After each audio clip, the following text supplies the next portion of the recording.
பாடங்களை வாசிக்கலாம். பாடங்களை நல்லா ஒழுங்காக வாசித்தால் என்ன நடக்குங்கிறதுக்கு நேற்றைய செய்தி ஒன்று இருக்குது, பத்திரிகையில் பார்த்துருப்பீங்க. மணல் கொள்ளையை தடுக்க போன ஒரு விஏஓவை மணல் கொள்ளைக்காரன் கொலை பண்ணுறான். கொலை செய்யப்படுகிறார் ஒரு விஏஓ. அப்போ ஒரு மகன் லா காலேஜில் படிச்சுட்டு இருக்கான். நீங்கள் சினிமாவில் பார்க்குற மாதிரி அந்த பையன் இன்னொரு அருவாளை தூக்கிக்கிட்டு அப்பனை கொண்டவனு வெட்டுறதுக்கு போல, மாறா லா காலேஜில் படித்த அந்த பையன் ஒழுங்காக படித்து நீதிபதிக்குரிய தமிழக அரசினுடைய தேர்வை எழுதி பாஸ் பண்ணி இப்போது நீதிமன்றத்தில் நீதிபதியாக நியமிக்கப்பட்டான்.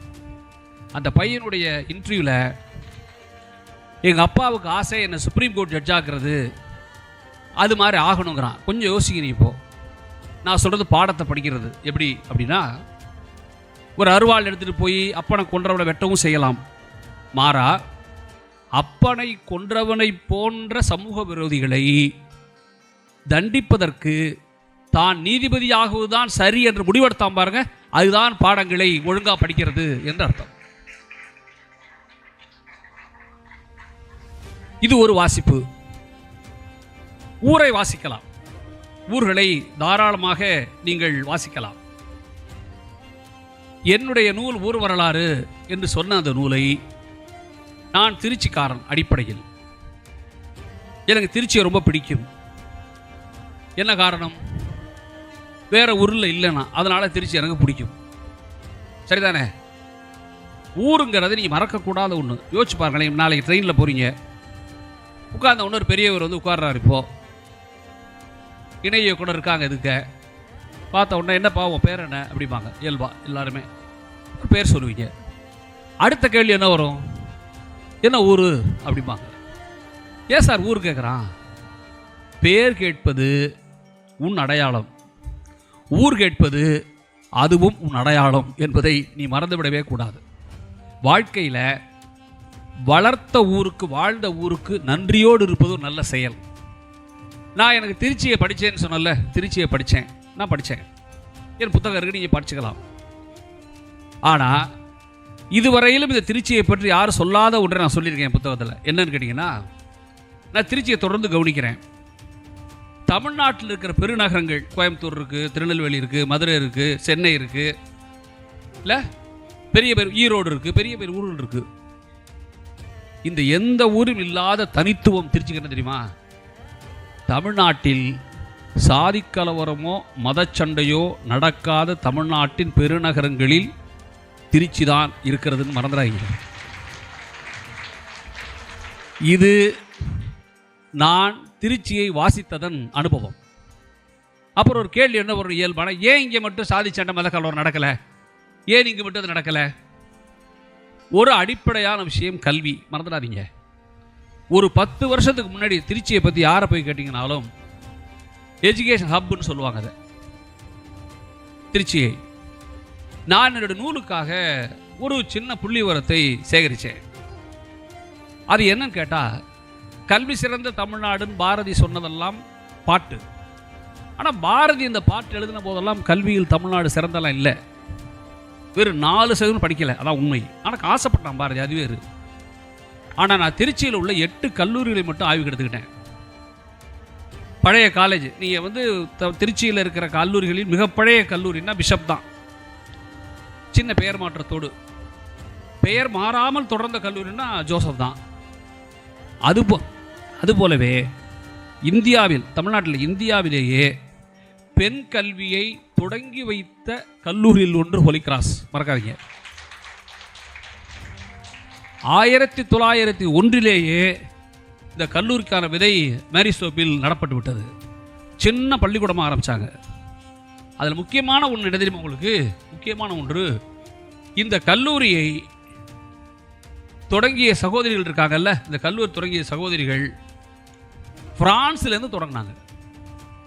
நான் இந்த பிள்ளைகளுக்கு சொல்ல ஒரு காரணம் இருக்குது. எங்கேயோ பிரான்ஸில் பிறந்த ஒரு சகோதரிகள், ஹோலி கிராஸ் என்கிற சகோதரிகள், தமிழ்நாட்டில் திருச்சியில் இருக்கிற மேரிஸ்டோப்பில் இந்த வளாகத்துக்கு 1932 வருது. நோக்கம் பெண்கல்வி. மனசாட்சியோடு சொல்லுங்கள், இந்த கல்லூரியில் படித்துவிட்டு விடைபெற்ற எல்லோரும் கிறிஸ்தவனா, இஸ்லாமியனா? இந்த கல்லூரி தொடங்கியவரும் சரி நடத்துவரும் சரி தன் மதத்தை பரப்புவதற்காக மட்டுமே நடத்தியிருந்தால் இந்த கல்லூரி இப்படி விளங்காது என்பதை நீங்கள் தயவுசெய்து புரிஞ்சுக்கணும். திருச்சியில் மதச்சண்டை நடக்காத காரணங்களில் ஒன்று, பழைய 8 கல்லூரிகள், அதாவது நான் சொன்ன மாதிரி பிஷப்பில் ஆரம்பித்து ஜோசப்லேருந்து எஸ்ஆர்சி இந்த கல்லூரி யூடிசி வரையிலும் எனக்கு கிடைத்த தரவு, ஒரு ஆண்டுக்கு திருச்சியின் பழைய கல்லூரி படிக்கிற பிள்ளைகள் எண்ணிக்கை எவ்வளோ தெரியுமா?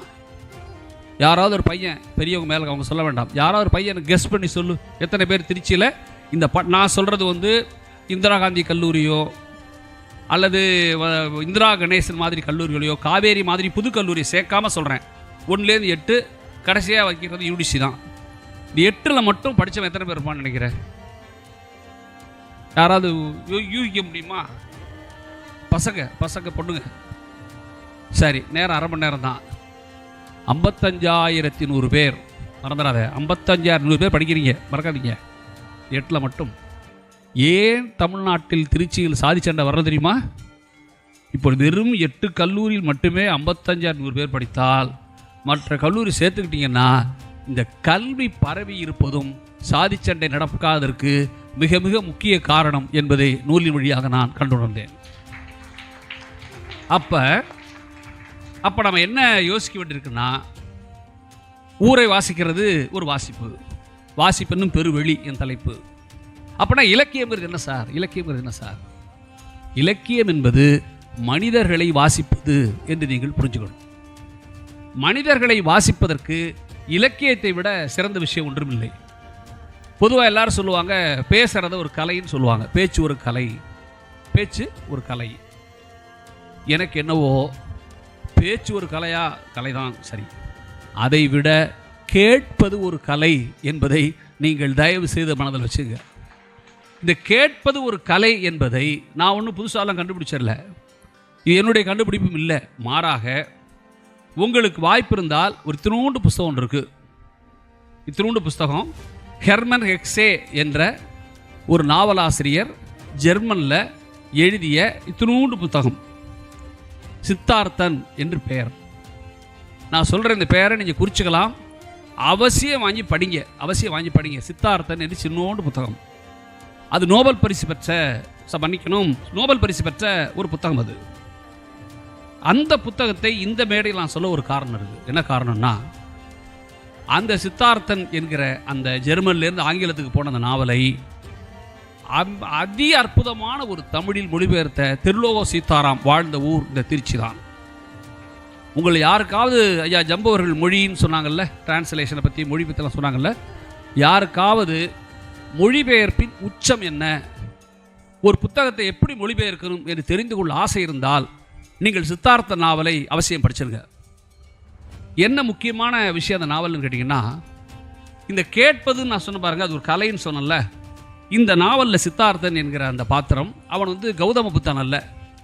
ஆனால் நாவல் படி கௌதம புத்தனையும் சந்திப்பான் சித்தார்த்தன். சந்தித்து புத்தன்கிட்ட பேசுவான். அப்பவும் அவனுக்கு அந்த சந்தேகம் தீராது. அவன் என்ன கேட்பான், உன்னோட உபதேசம்லாம் எனக்கு வேண்டாம். புத்தன்கிட்ட சொல்லுவான், உன்னோட உபதேசம்லாம் எனக்கு வேண்டாம். மாறாக நீ ஞானமடைந்தாய் அல்லவா, நீ ஞானமடைந்த போது உனக்கு என்ன உணர்வு வந்தது என்று நான் தெரிந்து கொள்ள வேண்டும் அப்படின்னு கேட்பான். உன் ஞானத்தின் வழியாக ஒரு உபதேசம் எனக்கு வேண்டாம், ஆனால் நீ ஒரு ஞானம் அடைஞ்சில்ல, அப்போ அடைந்த அந்த உணர்வு என்ன என்று கேட்கும்போது புத்தன் சிரிப்பான். அதுக்கு என்ன பொருள்? அப்படி என்றால் நீதான் ஞானத்தை தேட வேண்டும் என்று அர்த்தம். இவன் தேடி தேடி எங்கே போவான்னா, ஒரு அற்புதமான நாவல், ஒரு விலைமகள்கிட்ட போவான். அவனுக்கு இவன் மேல் ரொம்ப பிரியமாக இருக்கும்.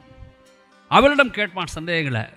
மெல்ல நடந்து அவனுக்கு எந்த சந்தேகம் தீராது. கடைசியில் ஒரு ஓடக்காரனை சந்திப்பான். நல்ல கவனம் வச்சுக்கிட்டீங்க, ஓடக்காரன் சந்திப்பான். ஓடக்காரன் வாசுதேவன் பெயர். அவன் இவனுடைய சந்தேகத்திற்கு பதிலெலாம் சொல்ல மாட்டான், சிரிப்பான். ஓடத்தில் ஏறு அப்படிமா. ஏறி போகும்போது சொல்லுவான், இந்த ஆறு உன்கிட்ட பேசுது, கேட்குதா, உனக்கு புரியுதா அப்படிம்பான். இவன் ஞானம் தேடுறவன்ல, தற்குறி இல்லை, ஏதோ சொல்கிறானே என்ன அப்படிமா. எங்காவது நீ பழைய ஆறை பார்த்திருக்கிறாயா? நல்லா நண்பர்களே, ஆறு மட்டும் பழசே அல்ல, எல்லாரும் அன்றுள்ள ஆறு தான்.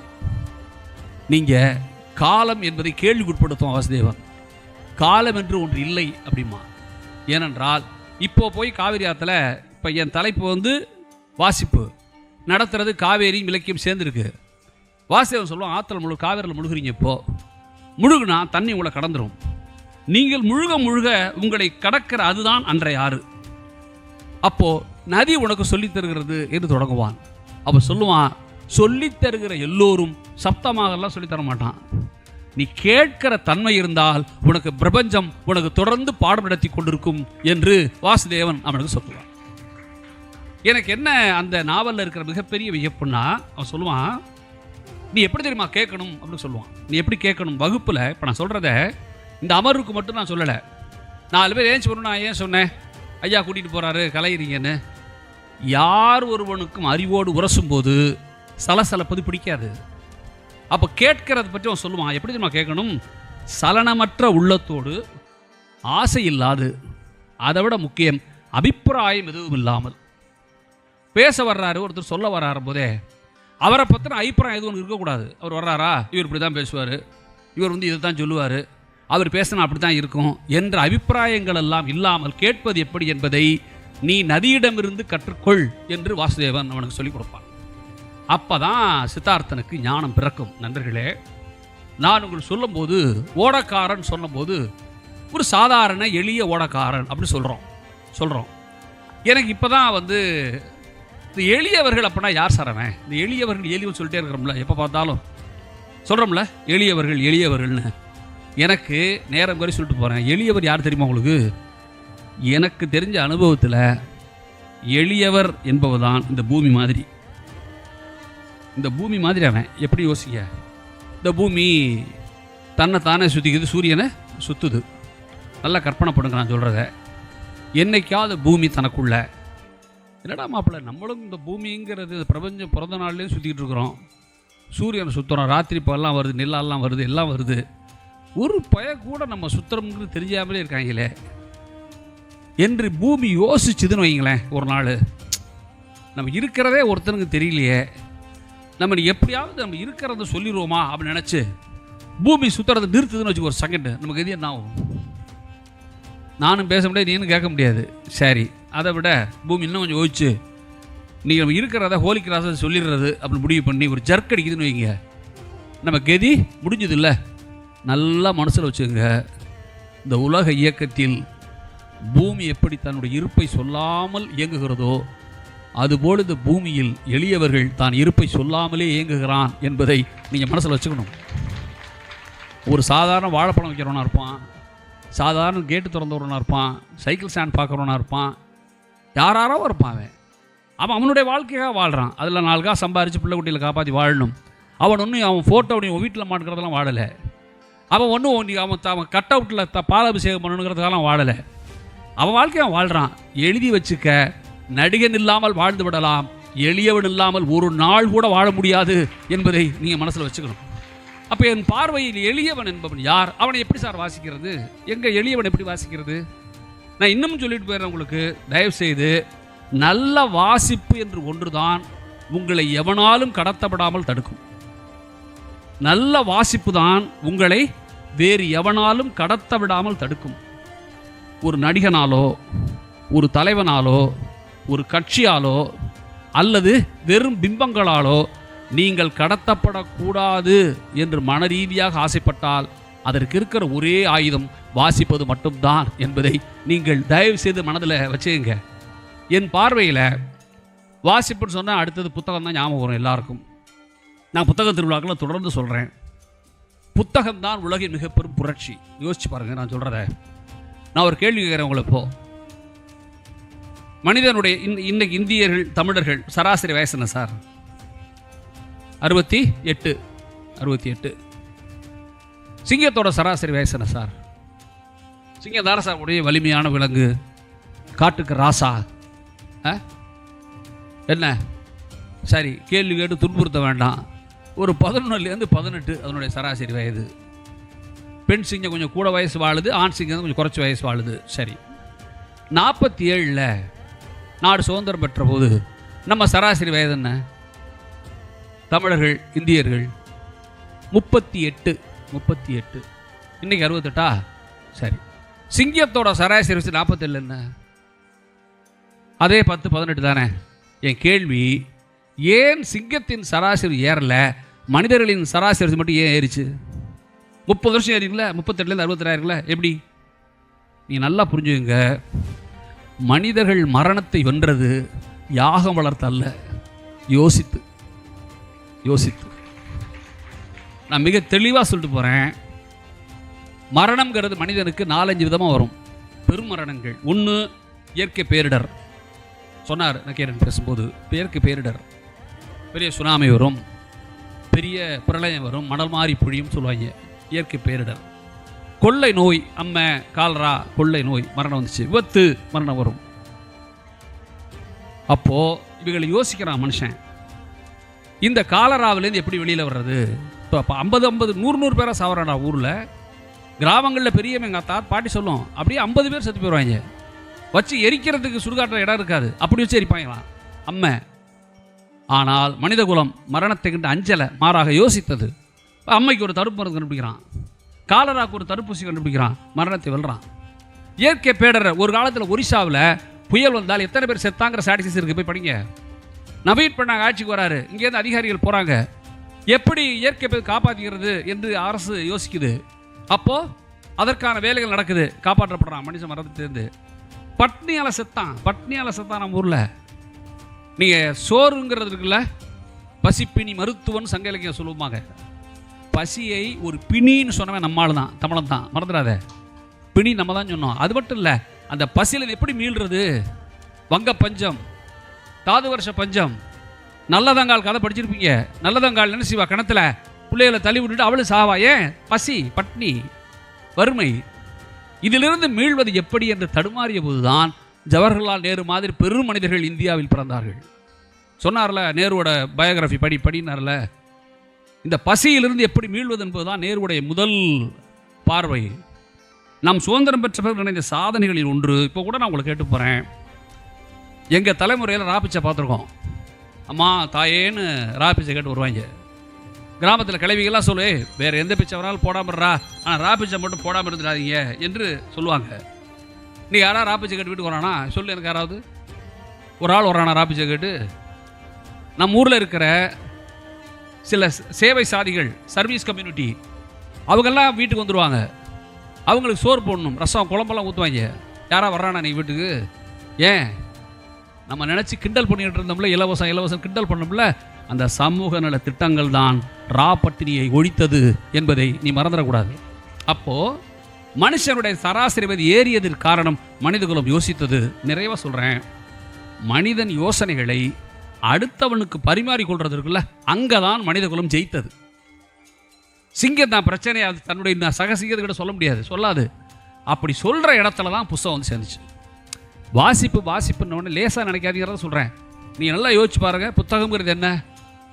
எந்த மொழியில் இருந்தாலும் ஒரு தாளும் அச்சும் தான் புத்தகம். பேப்பர் அண்ட் பிரிண்ட், அதானே சார் புத்தகம். பேப்பருங்கிறத கண்டுபிடிச்சது நீங்களா? நம்ம கண்டுபிடிச்சோமா? சாயிலூன் என்கிற ஒரு சைனாக்காரன் கண்டுபிடிச்சான் பேப்பரை, கிபி 105. பேப்பர் அது பெரிய வரலாறு, நேரமில்ல அதெல்லாம் சொல்ல. பேப்பரோட ரகசியம் வெளியிலே வரல. அந்த சைனாக்காரன் கடத்திட்டு போனோம் அரேபியாவுக்கு பேப்பர் போகுது, அப்புறம் ஐரோப்பா, அப்புறம் அமெரிக்கா, அப்புறம் இந்தியாவுக்கெல்லாம் வருது. விட்டுருங்க, இது பேப்பர் மட்டும் புழஞ்சிக்கிட்டு இருக்கு. ஒரு பர்மனெண்ட்டான அச்சு இல்லை.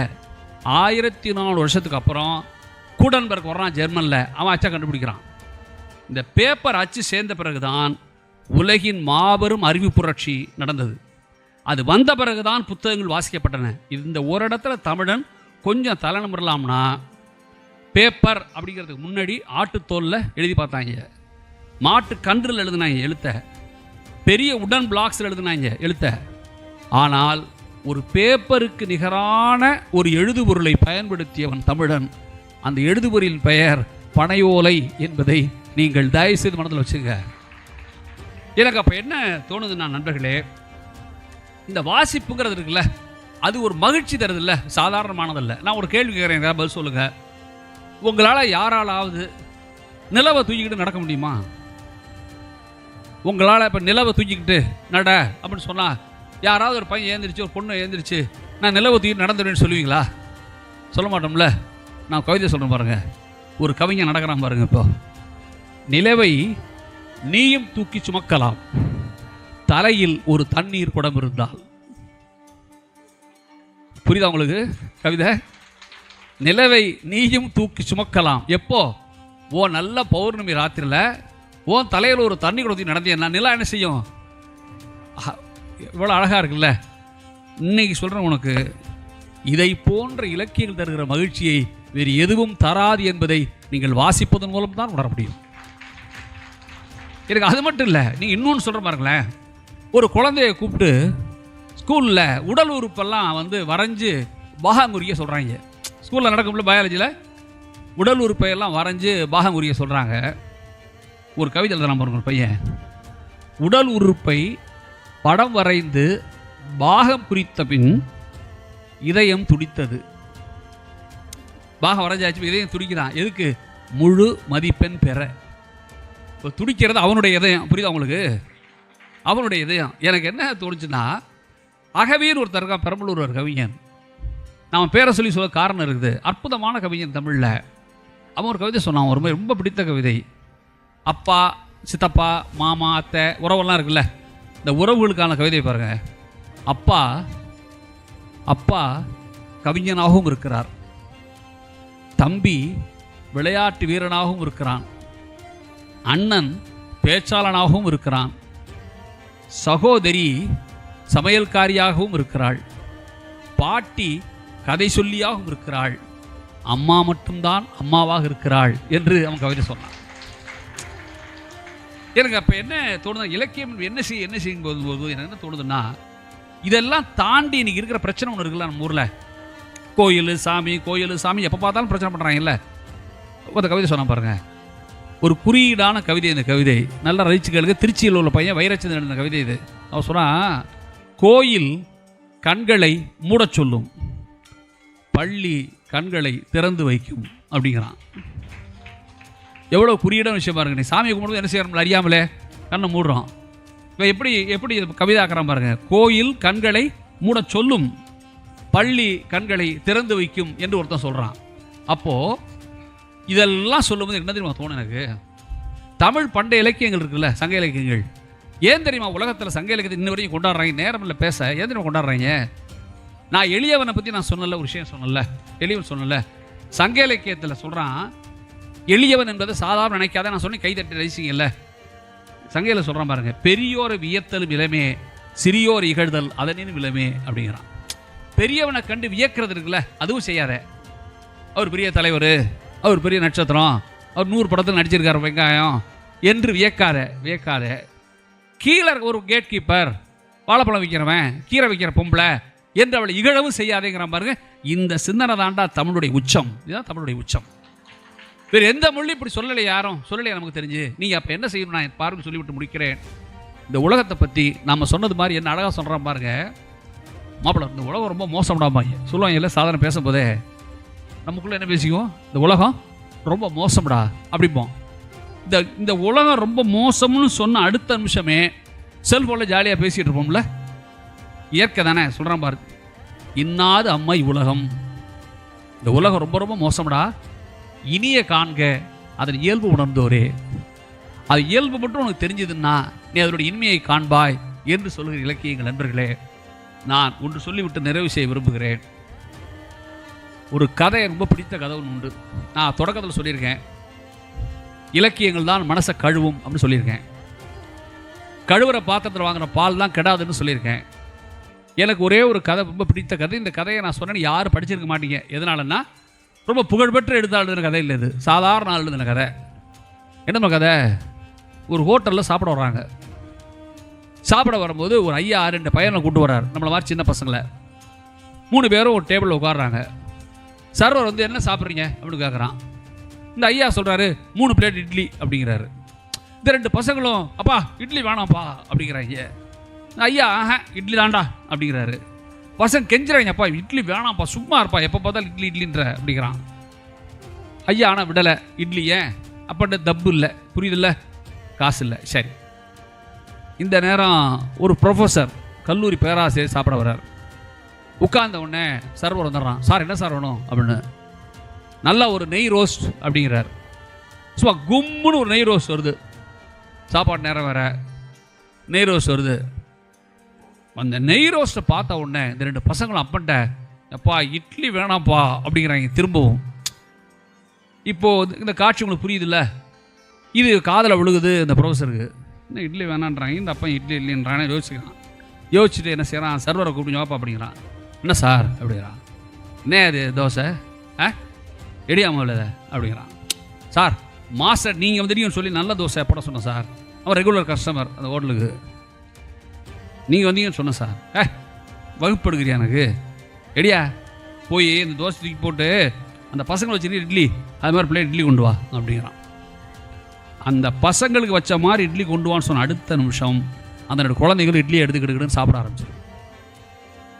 கதையை முடிச்சுட்டான் சார். புரியுதா கதை ஒன்று என்னன்னு? அதாவது அந்த ப்ரொஃபஸர் நினச்சானா கொஞ்சம் கதையை எக்ஸ்டெண்ட் பண்ணுங்க. நினச்சா ஒரு 200 ரூபா பணத்தை கொடுத்து இந்த பயலுக்கு ஆளுக்கு ஒரு தோசை ஆர்டர் பண்ண முடியாதா?